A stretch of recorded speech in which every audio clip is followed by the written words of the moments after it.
Welcome back to the Jackson Neill Sports Podcast here on July 1st, 2018, a day that will go down in sports history. You can listen to this podcast on SoundCloud, Stitcher, iTunes, and YouTube, but it's time to jump right into it because just about 15-20 minutes before I hit record on this episode, LeBron James announced his decision to go to the Los Angeles Lakers on a 4-year, $154 million contract. And it's so crazy to think. There's so many angles to look at this from because this is the biggest move in free agency since Kevin Durant went to Golden State. Maybe even since LeBron went to back to Cleveland. Or he went to Miami. This is something so huge for the NBA because this offseason was poised for big things, but then it started to settle down. You know, Kevin Durant was a free agent, but we all kind of knew how that would work out. Maybe there'd be a surprise. There wasn't. He signed a 1-1. He's staying in Golden State. Paul George, what was that going to happen? Was dominoes going to fall for LeBron? Hey, he stays in Oklahoma City.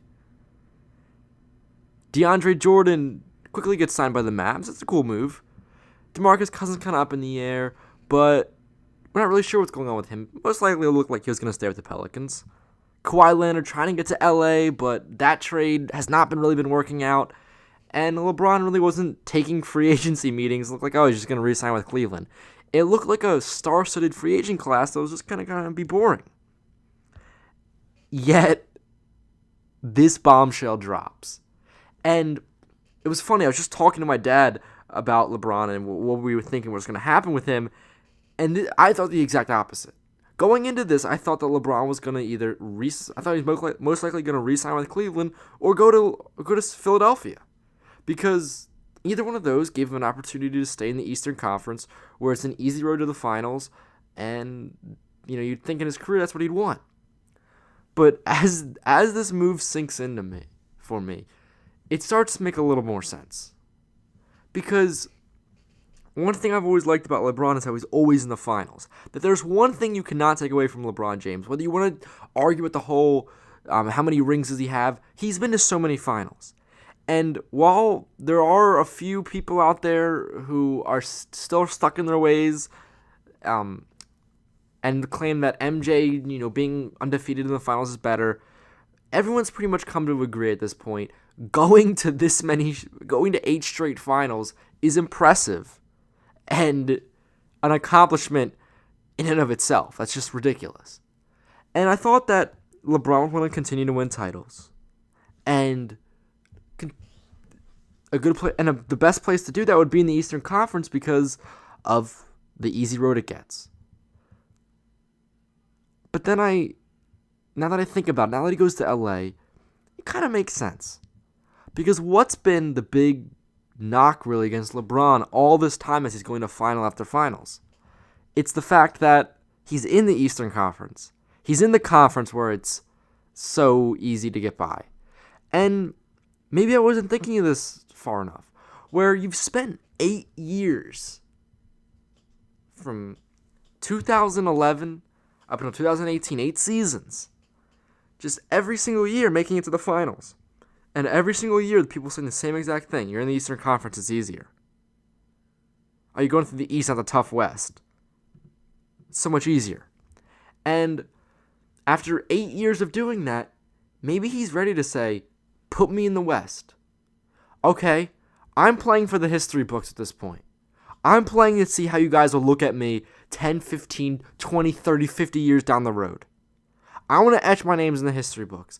I don't want to go down as the guy who, yes, he made all these straight finals, but they'll always take away that the Eastern Conference was bad during my time. I want to be the guy who goes to the West and shows that he can conquer it. Because now if LeBron goes to the Western Conference, and let's say he gets Kawhi, maybe some other veteran players, maybe I doubt any other big-name star will get there before next year, but if he makes it through the West, you can't. All those years in the Eastern Conference before, there's that argument if you couldn't get through the West, that just becomes null and void. Because he made it. He would have gone to the Western Conference, played against a very good Houston team and beat them, played against the Dynasty Warriors team and beat them just to get to the finals. And then at this point, it looks like if you get to the finals, out of the winner of the Western Conference is winning the finals. That's what it looks like. So it gets to the point where if LeBron can get through the Western Conference, it's a big if because of how tough it is. But it's not impossible. If he can, then all of a sudden his legacy changes. His legacy changes forever. Because you can still argue, yeah, he was in the Eastern Conference then, but look, he went to the West and then won that. So really, was he that far off? That changes the whole argument. So that's one thing that is just right off the bat really kind of intrigued me. Second was the ability to dominate in a place like LA. Because you look at the all-time greats in basketball. Bill Russell built the Celtics. Larry Bird then follows it up with winning with them. Magic Johnson playing for the Lakers. Look at just the Lakers. Kareem, Wilt, Jerry West, Kobe, Shaq. Just the all-time names, the Lakers. And Michael Jordan. Michael did win in Chicago. But before Michael, that really wasn't a premier NBA franchise. Michael never won in New York. Michael never won in LA. And those are, or Boston, or some franchises that are just historically incredible. And Michael made the Chicago Bulls a franchise that now, even to this day, still kind of hold that gravitas all the way back from those dynasty eras, the dynasty era. But he never won in LA. There's a different sort of feeling you get when you win in Los Angeles in the NBA. Because like I said, you know who won there? Wilt won there. Kareem won there. Elgin Baylor won there. Kobe won there. Magic Johnson. Jerry West. Shaquille O'Neal. These are some of the biggest names the sport has ever seen. That's who's won in the Lakers uniform. The Lakers uniform the Lakers have history unlike anyone else. If LeBron can go there and win, first of all, he went to Miami, turned that into a championship team. Went back to his hometown, turned the Cleveland Cavaliers into a championship team. And then he goes to LA, and if he were to win a championship there, he's just like an all-time great winning with Los Angeles. It's a career move that it could be awesome for him. Because he's brought a championship to a lesser-known franchise in Cleveland. Maybe it's time for LeBron to get taken care of. Now, I'm not sure, the management for the Lakers has been up and down the past several years, but it seems like it's with Magic Johnson leading it off and some other people around him, it seems like it's finally gotten under this stable footing where, LeBron's dealt with crappy management a lot throughout his career. In Miami, he got some good one with Pat Riley. Look what happened when he had that. He had to shuffle with Dan Gilbert, and Dan Gilbert, especially the second time around in Cleveland, he did a lot of great things, and he helped LeBron, and he got him all the players he wanted. But it's time LeBron's at the end of his career. He wants a general manager. He wants a front office that's going to make some of the best moves in the NBA. And he doesn't have to worry about it. Because, he has the GM, and that's cool. Really, that's been insane for a player to have that type of, look from the outside looking in, that type of control over moves of a franchise. But in the long term, it's the end of his career. He wants to win championships. He doesn't want to do everything by himself. He's going to want to try and get Kawhi. But having a front office that could really lead it, that could be big for him. The next takeaway is Kawhi Leonard. Because you remember when LeBron went to the Cavs? And we remember that time when LeBron went to the Cavs, Kevin Love was not on that team yet. He wasn't. And remember how we looked at the letter, the people he wanted to play with, and the people that he said he wanted to play with, like Andrew Wiggins, they weren't in his letter coming home, and that they ended up being in the Kevin Love trade, where you kind of knew LeBron knew something. He knew that was going to get done. He wasn't coming back to Cleveland unless that was getting done. Well, I think it's a little bit of a similar thing going on right now, where I'm not sure if it's as close as maybe that Cleveland trade was, But he's going to LA and he's saying, you're going to do everything you can to get me Kawhi. You're going to do everything because you get LeBron, you put Kawhi on that team, that's a championship contender. That's a team where the Lakers have been rebuilding. No, they just reloaded. They got the best player in the world. They added Kawhi. Then they added Kawhi Leonard. And that would completely turn that franchise around.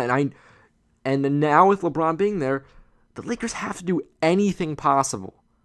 Anything. To get Kawhi. That's definitely part of the deal. So I think Kawhi going to LA is all but locked up. And then the next step would be looking at the other veterans who you can get for minimums. Because that's what LeBron James always brings. He always brings a lot of veterans with him who want to play alongside him and will take the minimum. I think you'll see a lot of people take those kind of contracts in order to play alongside James. And that's what the Lakers will need. Get Kawhi, get a couple veterans to add in along with this young core. That could be really dangerous. The question is, who among this young core is going to stay there? One thing I look at right now is Lonzo Ball, and we haven't heard from LeVar Ball in a while because he seems like he's been following with the other Suns overseas.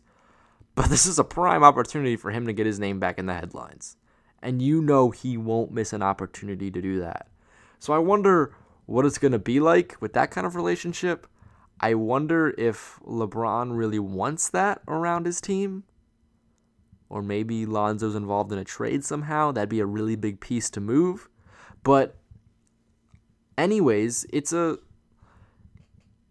to be a situation for LeBron where he can write his name in the history books. And I think he wants to make this work. And he realizes this might take a little time. Because this upcoming season, I don't think they're the favorites in the West by any stretch of the imagination. Even if they get Kawhi Leonard and a bunch of veterans, the Golden State Warriors are the best team. The Houston Rockets are second best. The Lakers are petering right there. They're going to be right at the heels of the Houston Rockets. But I don't know if they're as good as them or better than them. I think they're going to give them a run for their money, but I think it's going to be a battle for second place.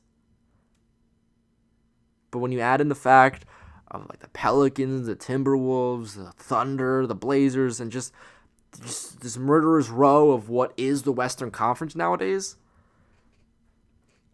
we have not seen LeBron do that. And like the detractor said, he's never done it in the West, so it'll definitely be a different beast for him to conquer. And I'm confident he can do it, but maybe it's just too much.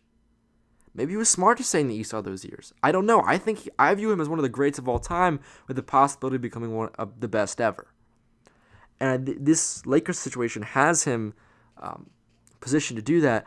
And the reason that I says he realizes this is more than just a one-year thing is my last big takeaway from this, as just initially, is him taking a 4-year contract. Because at this point in his career, for people like LeBron, for people like Kevin Durant, who have made so much money off of their shoe deals and so much money off of their endorsement deals, that it gets to the point where the money doesn't really matter as much in a deal. What matters, they've transcended money. Because, I hate to say it like this, but LeBron or KD can suffer a devastating injury and still get the max the next year because that's just how good they are. Because we know, especially with modern medicine and everything, they can bounce back, and they're still that valuable.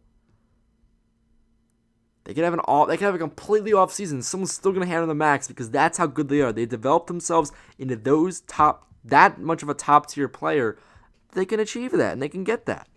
So for them, they've transcended what success is for a normal NBA player. A max contract is not as successful as they can get. They already have all the money. What they want is options. Kevin Durant takes a 1-and-1. He could easily sign for a 5-year, hundreds of millions of dollars. He doesn't want that. What he wants is options. He wants to take a 1-and-1 because he'll play for Warriors this next season. He'll probably play for them for the next several seasons. But if everything isn't looking as right, like, LeBron James moves to the Western Conference, maybe Clay gets out, maybe Draymond. A year later, he has a player option. He has options to leave. He probably won't, but he can. LeBron, every year taking 1-and-1s, where you have the 1 year guaranteed, the next year is a player option.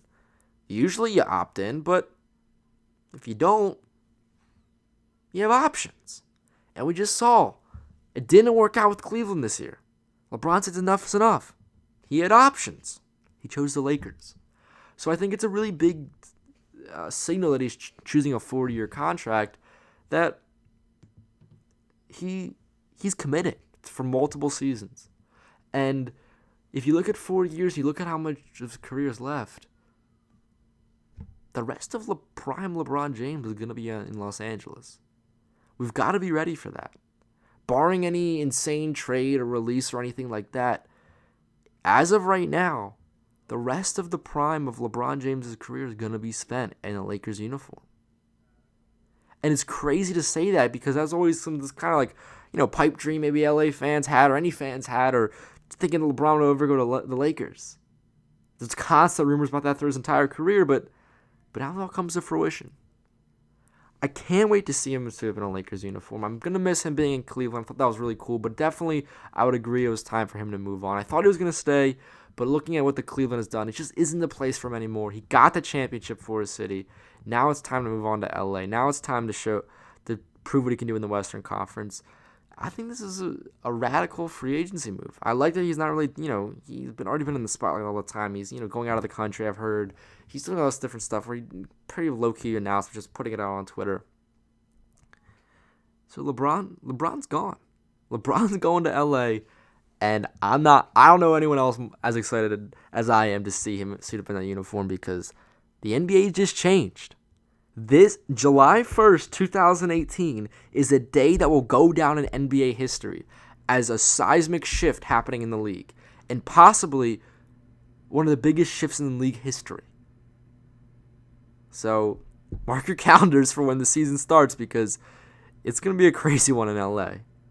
And with that, that'll wrap it up here for the Jackson Neill Sports Podcast here on Sunday, July 1st, 2018. The day that LeBron left for LA. Remember, you can check my podcast, the Jackson Neill Sports and the Jackson Neill Music Podcast, on SoundCloud, Stitcher, iTunes, and YouTube. Updated by 3 to 4 times a week, so check in on these. I'm definitely going to have more podcasts about LeBron, because it's still just something so hard. And even through 17 minutes, which is a long podcast for me, I still have not been able to touch on everything I want to talk about, and just everything I want to get my mind around from this move. Also, check out the Anything Goes with Jackson Neill podcast from the radio show. That is updated on Tuesdays, as the radio show is, about like a second after I tweeted my upcoming episode with Nao Yoshioka, the awesome Japanese soul singer. LeBron announces his move. So I'm sorry now that I had to have that poor of timing. It's probably going to get a little lost in the shuffle there. But in case you want to check that out on Tuesday, my interview with Nao Yoshioka, it's a really good one. You guys don't want to miss that. Also, follow me on social media at JacksonNeill20 on Instagram and Twitter. Check both of those out. And thank you so much for listening. Subscribe on any feed you like, and I'll see you all next time.